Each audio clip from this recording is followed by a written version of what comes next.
या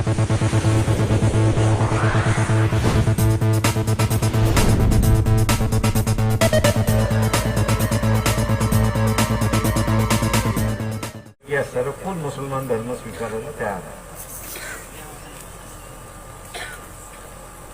त्यांनी हात वरती करावा.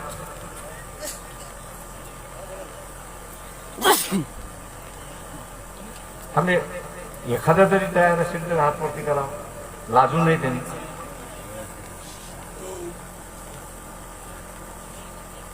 आता समजा तुम्ही असणारा जर मुस्लिम धर्म स्वीकारायला तयार नाही तर मग हिंदू धर्म धोक्यात कसा आला एवढं तुम्हाला समजून सांगा.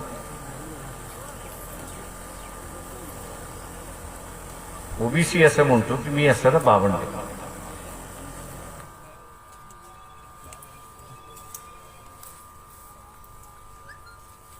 आता ओबीसी हा जर 52% आहे आणि 52% मधला 1% जर असणारा धर्मांतर करणार नसेल आणि मुस्लिम धर्म स्वीकारणार नसेल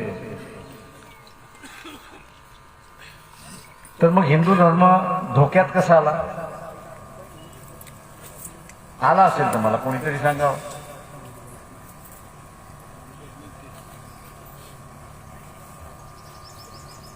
जर धोक्यात आला नसेल तर धर्म वाचवण्याचा प्रश्न येतोच कुठे? तो वाचलाच आहे.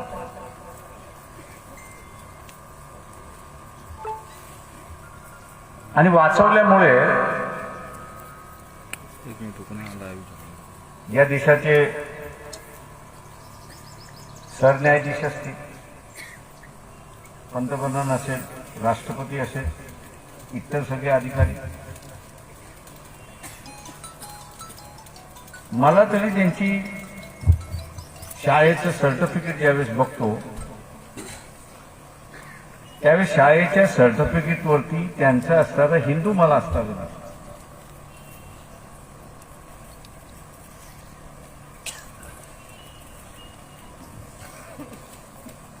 सत्तेमध्ये बसलेला माणूस हाही हिंदू, 52% असणारा ओबीसी हाही म्हणतो की मीही मुस्लिम धर्म स्वीकारणार नाही.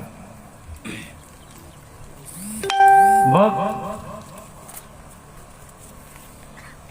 हा जो RS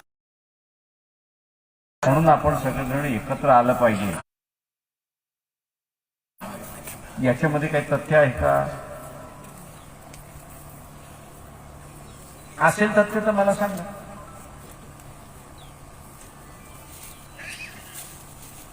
पण त्याच्यामध्ये तथ्य नसेल मग आपण यांच्या पाठीमागे जातोय का?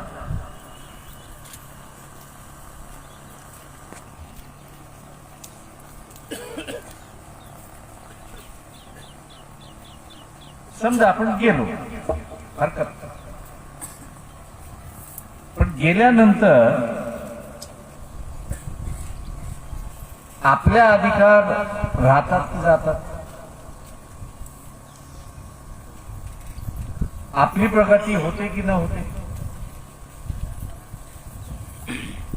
त्या मुलींनी असं फार चांगलं मांडलं की तुम्ही तुमच्यासाठी नका लढू, माझ्यासाठी लढा. का आपल्या सगळ्यांचा एक पाय मसणार. आता इथे बसलेल्यापैकी कोण कॉलेजमध्ये जाणार आहे का? तुमच्यापैकी कोणी नोकरीला जाणार आहे का? काही इथे तरुण मित्र बसले त्यांच्याशिवाय नाही.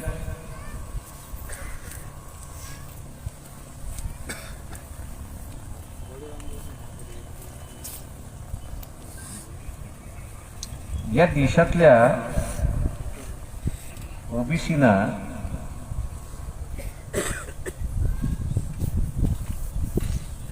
राजकारणामध्ये आणलं कोण? एखादी उठून नाव सांगा, कोणी आणलं तुम्हाला राजकारणामध्ये?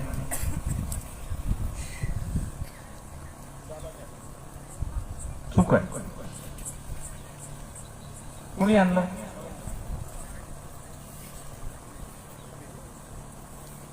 कोणी आणलं? सांगा ना, कोणी आणलं? इथून आपली असणारी सुरुवात आहे. की आम्हाला राजकारणामध्ये आणलं कोणी. महात्मा गांधींनी टिळकांच्या विरोधात बंड केलं नसतं आणि चार भिंतीच्या आतली ठरावाची चळवळ ही रस्त्यावरची चळवळ केली नसती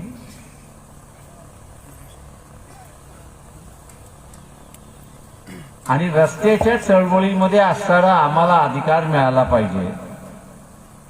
महात्मा गांधींनी स्वातंत्र्य नाही मागितलं, एवढं लक्षात घ्या. कधी मागितलं तेही मी सांगतो आपण.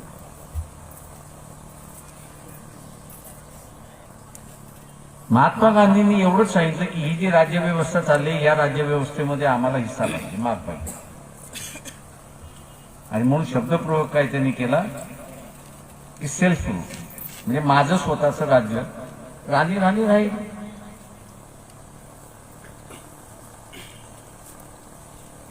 रस्त्यावरची चळवळ उभी केली.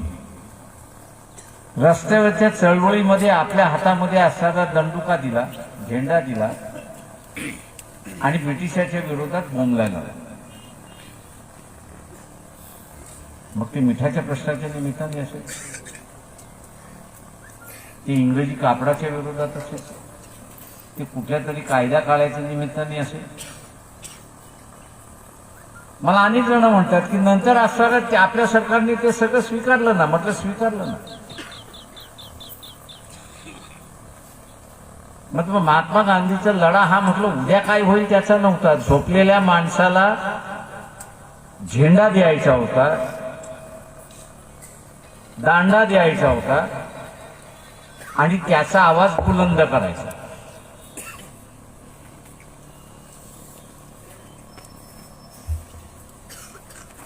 रस्त्यावरती बोंबलायला लागला की हिंमत येते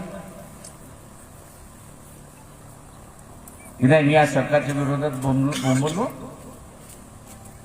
एका मानसिक गुलाम मध्ये होते.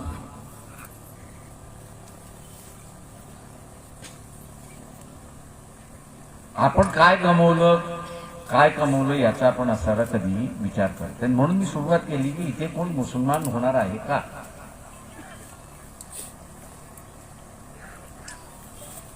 ओबीसींपैकी कोणी मुसलमान होणार आहे, तो उत्तर आहे की नाही. आता हे उत्तर नाही म्हटल्यानंतर धर्मावरती खतरा नाही, तो संपला. आता तो संपल्यानंतर मग आपण आपल्या प्रश्नाकडे वळणार आहोत की नाही हा त्याच्यातला महत्वाचा.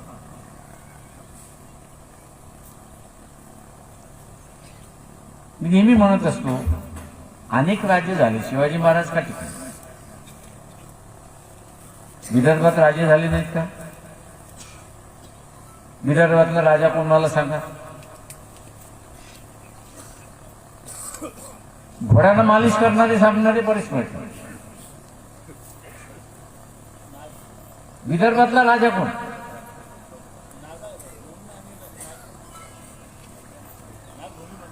नागपूर मधला राजा कोण मी असं विचारतो. अकोल्याचा राजा कोण.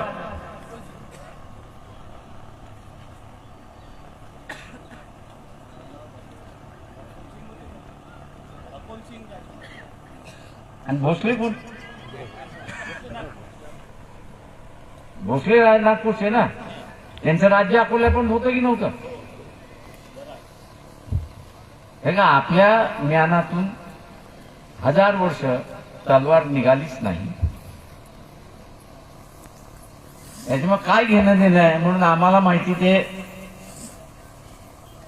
मोगलांचे घोडे आले, औरंगजेबचे घोडे आले, त्यांची तेल मालिश आम्ही केली, त्या सैन्याला मस्तपैकी खाय प्यायला घालवलं आणि शिवाजी महाराजांकडे भांडणाला पाहिजे. एवढंच आम्हाला माहिती. त्यामुळे शिवाजी महाराज टिकले का.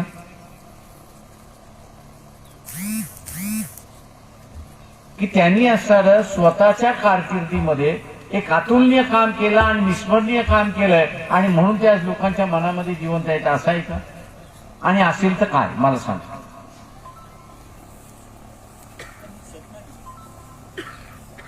असं काय कार्य नाही.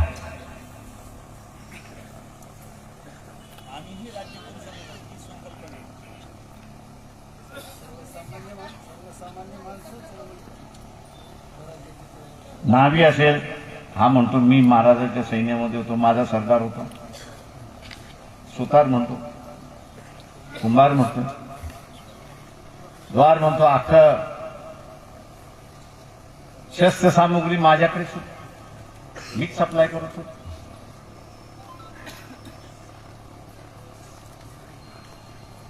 त्या काळी महत्व कशाला होतं? शिवाजी महाराजांच्या कालावधीमध्ये महत्व कशाला होतं? तर तलवारीला म्हणतो. त्या काळाचं वैशिष्ट्य, ज्याच्या हातात तलवार त्याचं असणारं राज्य. त्यांनी इथल्या असणाऱ्या आलुतेदार बलुतेदाराच्या हातामध्ये तलवार दिली, अनेक राज्य होती.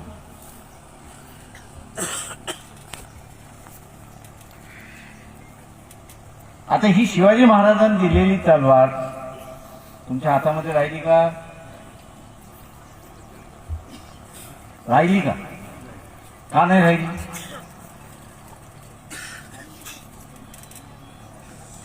का नाही राहिली? कारण तर असलं पाहिजे. कुंभाराला लढायचं नव्हतं, सुताराला लढायचं नव्हतं, लोहाराला साहित्य निर्माण करायचं नव्हतं, अशी व्यवस्था झाली का?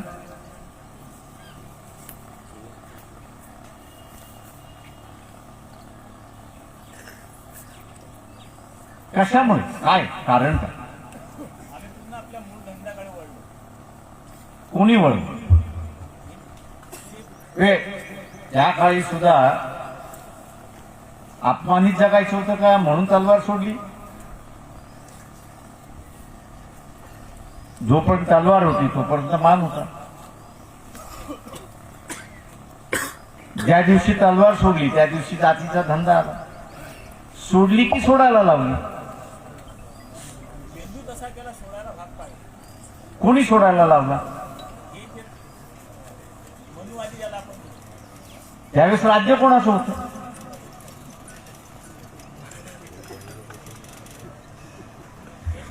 जे पेशवाईने तुमच्या हातातली तलवार काढली आणि पुन्हा जातीचा व्यवसाय दिला हातामध्ये.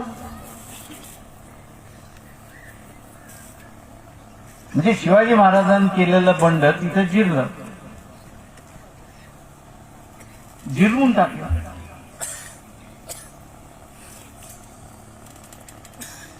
आणि पुन्हा जातीचा व्यवसाय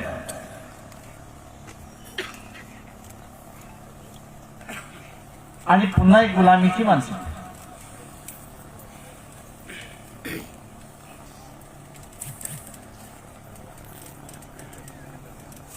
महात्मा गांधींनी हातामध्ये झेंडा देऊन रस्त्यावरती उतरवलं आणि मनोबल वाढवलं. बाबासाहेबांनी घटनेच्या मार्फत आपल्या हातामध्ये काय दिलं?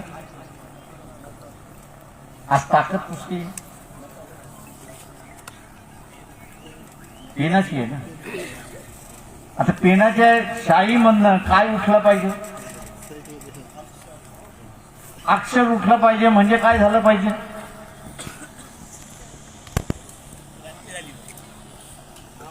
अक्षर उठवायचं असेल तर काय करावं लागतं? लिहायचं असेल तर काय करावं लागेल?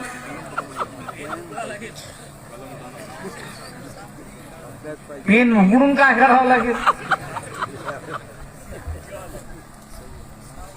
म्हणजे या घटनेने शिक्षण दिलं, मोकळी केली, दारं ओपन केली.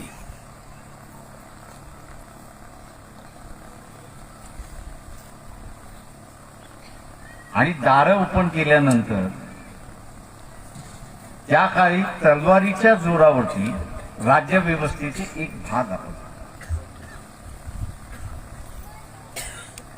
आता शिक्षणाच्या माध्यमातून आणि आरक्षणाच्या माध्यमातून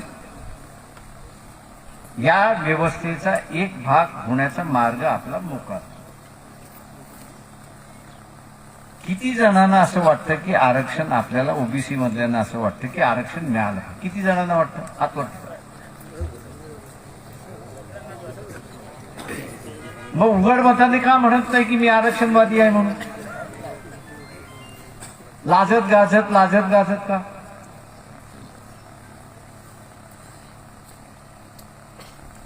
एखादी मुलगी लग्न करून आली की ती लाजत गाजते का? ते नवीन घर असतं, ती रुळाल्यानंतर दादागिरी करते. पण तुम्ही तर रुळालाही तयार नाही स्वातंत्र्यामध्ये, अशी अवस्था आहे.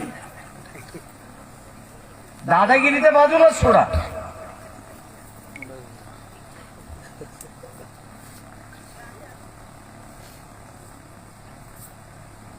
तुम्ही रुळालाही तयार नाही आहात.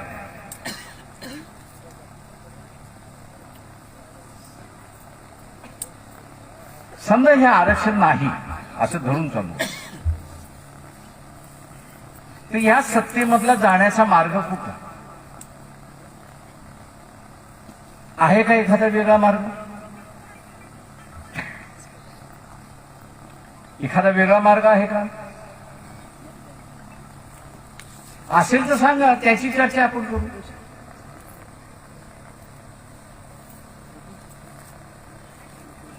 म्हणजे ओबीसीचं असं झालेलं आहे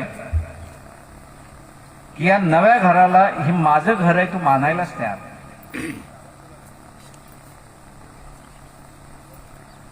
तू या नव्या घराला माझं घर मानायला तयार असेल,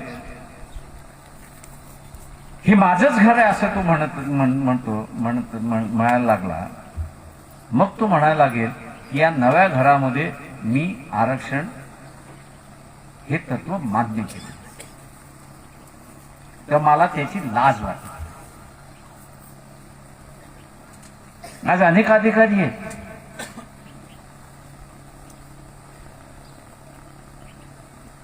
ही नवीन आहे असे मी मानत नाही. बाबुराव बागुलांचं असणारं एक पुस्तक आहे, 72-73 साली त्यांनी लिहिली. या सगळ्या दलितांमध्ये सगळ्यात नवी शिकलेली माणसं ज्यावेळेस बाहेर आली, नोकरीमध्ये लागली, त्यावेळेस त्यांनी असं एक पुस्तक लिहिलं होतं बाबुराव बागुल यांनी, मी जात सोडली तेव्हा. आणि जो एससीचा आणि ट्रायबल मधला आरक्षणामधनं लागत होता तो आपलं तोंड लपवत. त्याला विचारलं तू कोण? तर पहिल्यांदा गप असेल. तू खोट्यातून लागलेला आहेस का? त्या हाताला चल चल चल चल चल चल बाहेर इथे नको. अरे म्हटलं इथे का नको? नाही माझं सगळं भिंग उघड. आधी भिंग उघडू दे. तुझं लागलेलं सर्टिफिकेट जर कोणी बघितलं तर त्याच्यामध्ये इतिहास दिसतो, नागरिक दिसतो, भूगोलशास्त्र सगळं दिसतं. काय त्याच्यामध्ये आहे? आज ओबीसी मधला सुद्धा सर्व्हिस मधला लागलेला उघडपणे सांगायला तयार नाही की मी आरक्षणाच्या कोट्यातून लागलेलो आहे. मला सांगा लाज का वाटते? हे घर तुमचं नाही का?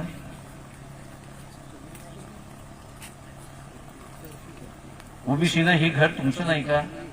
पहिल्यांदा सांगलं की हे घर माझं नाही म्हणून, मी परका आहे. तर मग लाजणं मी समजू शकतो, मग नाकारणंही मी समजू शकतो.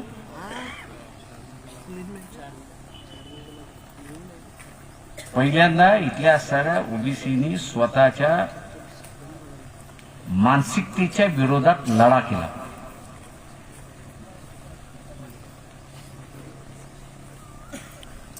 ओबीसीने स्वतःच्या मानसिकतेच्या विरोधात लढा केला पाहिजे. आरक्षण ही काही दान नाही, आरक्षण ही काही भीक नाही, आरक्षण ही काही उपकार नाही. आरक्षण हे या देशाचं एक तत्व आहे की जो या व्यवस्थेच्या बाहेर राहिलेला आहे, या व्यवस्थेच्या बाहेर राहिलेला आहे, त्याला या व्यवस्थेचा इतिहास मिटवून या व्यवस्थेचा त्याला भाग करा. शिवाजी महाराजाच्या अगोदर इथला असणारा कुंभार, लोहार, सोनार, धनगर, सुतार, माळी, चोपदार तरी होतात का कोणाच्या राजाचे? मी इथलं राज्य त्याच्यासाठीच विचारलं, भोसलेंचं राज्य. भोसलेंच्या राज्यांमधला असणारा एखादा तरी भालदार चोपदार असेल तर मला सांगा ओबीसी मधला.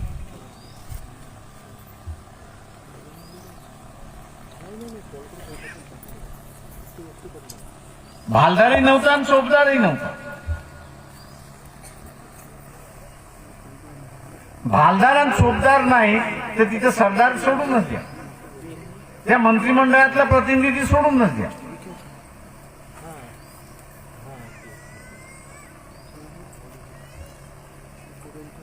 आणि म्हणून आरक्षणाच्या माध्यमातून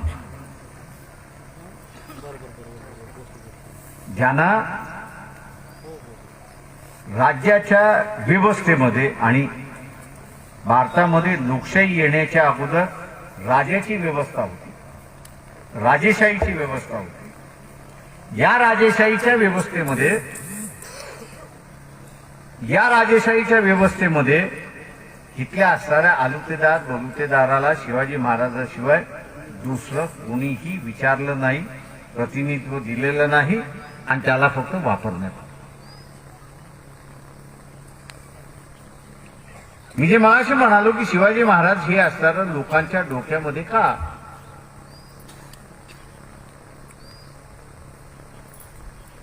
जिथे भोसले सारखं आपल्यावरती राज्य केले त्याचं नाव आपल्याला आठवत नाही,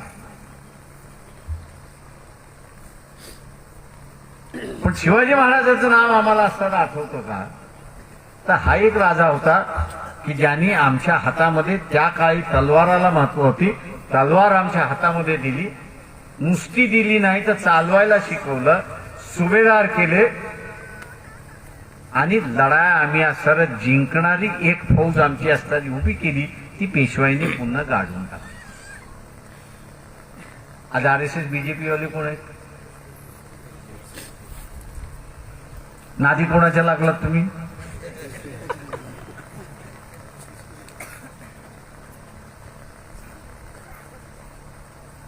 मी एक साधं उदाहरण देतो. तुमच्याकडे समजा कुठली तरी एक सत्ता आहे असं धरून सांगा, तुम्ही ती सत्ता जाऊ देणार की ती पकडून ठेवणार एवढं मला सांगा. काय करणार? पकडून ठेवणार ना. का पकडून ठेवणार? पकडून का ठेवणार? पकडून का ठेवणार? ती सत्ता गेली की सगळंच गेलं ना. सत्ता राहिली म्हणजे सगळं झालं. आता मला सांगा, तुम्ही त्या पेशवाईच्या पाठीमागे लागल्यानंतर ते काय तुमचं शिल्लक ठेवणार आहे? सत्ता ते कोणावर गाजवत होते?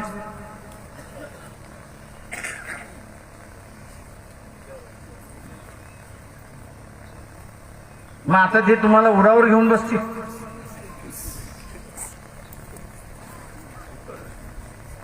हा साधा निसर्गाचा नियम आहे. तो साधा निसर्गाचा नियमाला धरून जर आपण चालणार नसू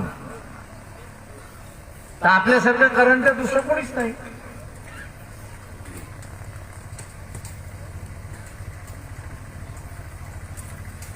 हे आपण मानतो की ज्यांच्याकडे सत्ता आहे ते सत्ता कधी सोडणार नाही. आपण हेही मानतो की त्यांनी असणारी सत्ता आमच्यावरती गाजवली,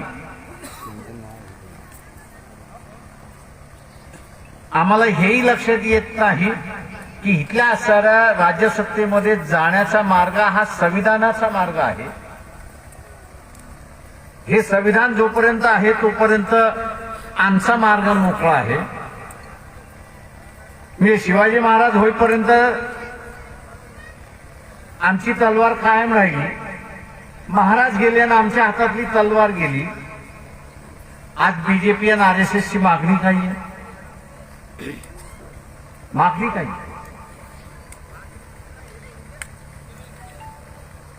त्यांची मागणी काय? मेन मागणी काय? संविधान बदला ना. आता संविधान समजा बदललं, आपण धरून चाललो,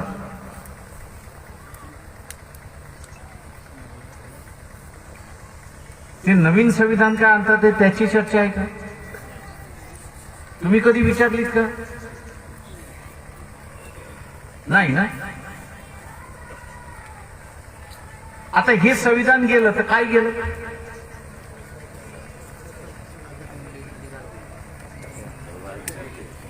सत्तेतला जाण्याचा मार्ग संपला ना, शिक्षणाचा मार्ग संपला.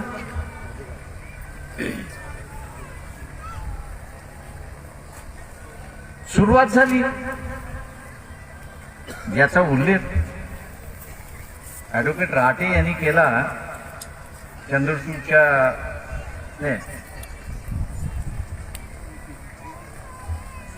खानविलकरांच्या जजमेंटचा. तुमचं आरक्षण संपूर्ण नाही, पण सांगितलं की तुमची टक्केवारीच माहित नाही म्हणून असणार आरक्षण लागू करता येईल.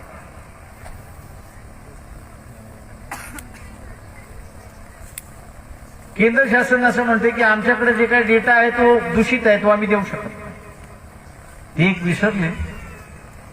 सुप्रीम कोर्टाचा अजून एक डेटा आहे, म्हणजे ऍफिडेव्हिट आहे सुप्रीम कोर्टामध्ये की आम्ही जात निहाय जनगणना करू शकत नाही. म्हणजे आता मला सांगा काय झालं? सुप्रीम कोर्टाने काय म्हटलं? काय म्हटलं सुप्रीम कोर्ट? काय म्हणाल?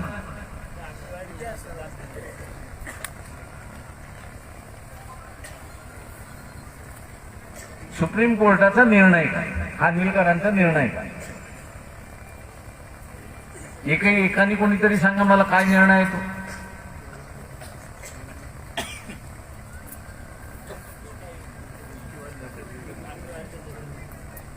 काय निर्णय? त्याचा गाभा काय?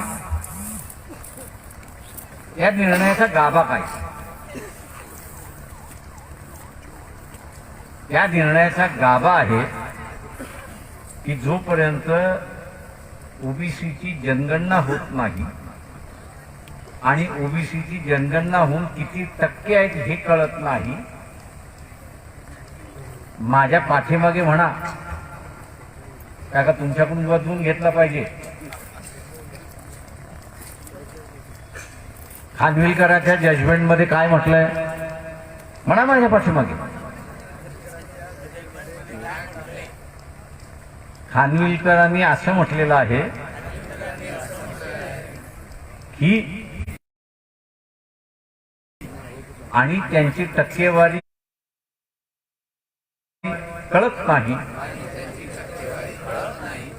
तोपर्यंत ओबीसीला आरक्षण देता येत नाही. बसलं डोक्यात? पक्का बसलं? हलणार नाही आता? आता मोदींनी काय म्हटलं ते म्हणा माझ्याबरोबर.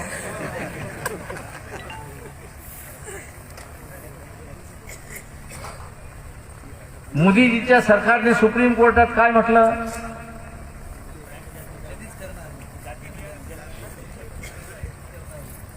काय म्हटलं त्यांनी? जोरात बोला, लाजायची काही गरज नाही.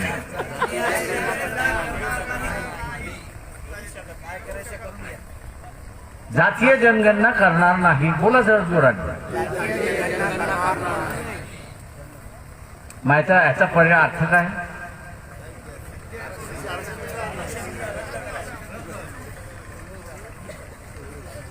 म्हणजे राजकीय आरक्षण गेलं. उद्या कोणी शिक्षणाच्या विरोधातलं केलं तर पुन्हा सुप्रीम कोर्ट म्हणेल की जनगणना नाही, टक्केवारी नाही, म्हणून हे अंमलात करता येत नाही. उद्या नोकरीतलंही गेलं की न केलं. आता याचं उत्तर काय मला सांगा? या परिस्थितीवरचं उत्तर काय?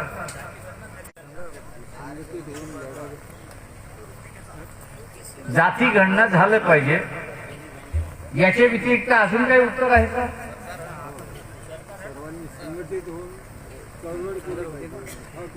चळवळ केली पाहिजे, हे दुसरं उत्तर आहे. तिसरं उत्तर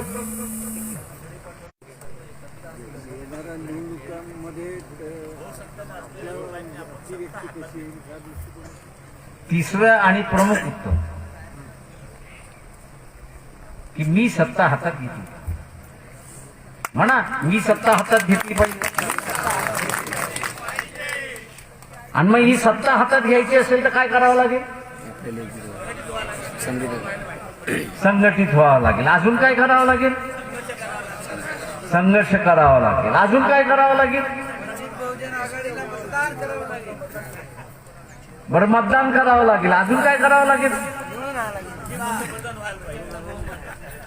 अजून काय करावं लागेल?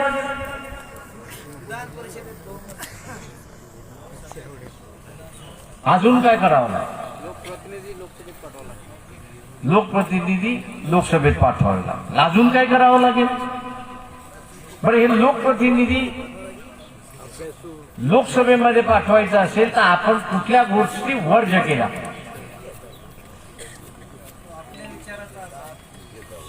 आपण काय गोष्ट? जातीपातीचं राजकारण बंद केलं पाहिजे. चांगलं उत्तर. अजून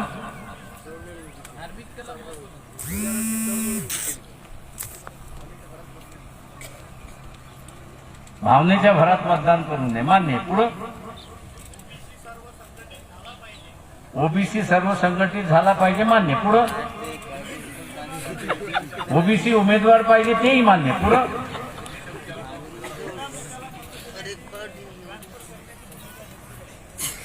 एकमेकाला मत ट्रान्सफर करण्याची भूमिका घेतली पाहिजे. हेही बरोबर. पुढे ठीक आहे, आरएसएस भाजपला मतदान नाही केलं पाहिजे. पुढे आणि ते नाही करायचं असेल तर आपण आपल्यावरती काय बंधन घातली पाहिजे?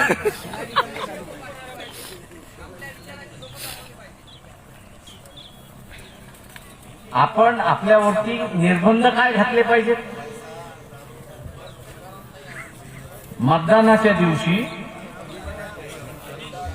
मतदानाच्या दिवशी कबाब आणि महात्मा गांधी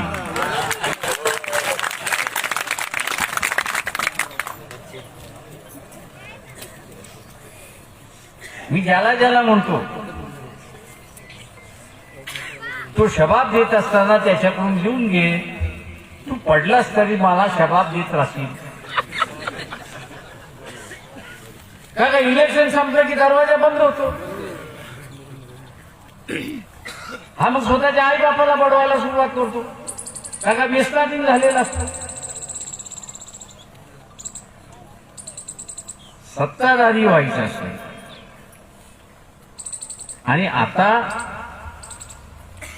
मी जसं म्हणालो की शिवाजी महाराजांच्या कालावधीमध्ये तलवार ही प्रतिष्ठेची निशाणी होती,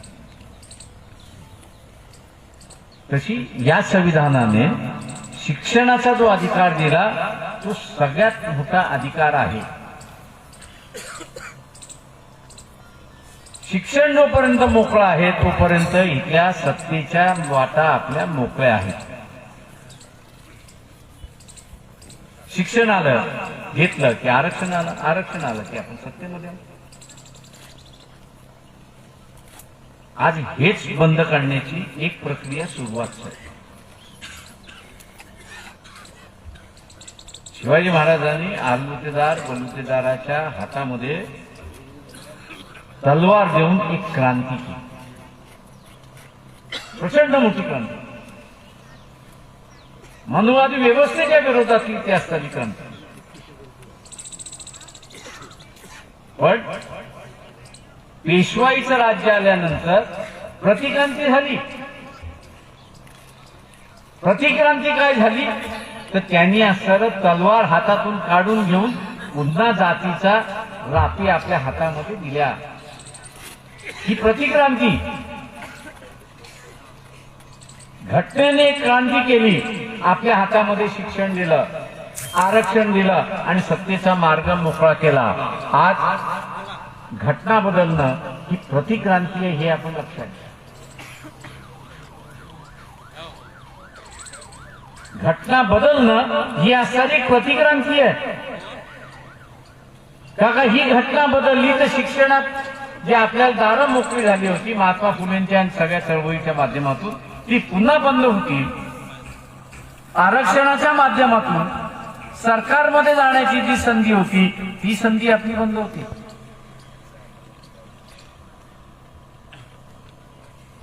मी जसं म्हणालो आणि मग कोणी इथे बसून फार चांगलं उत्तर दिलं की माझ्याकडची मी सत्ता सोडणार नाही.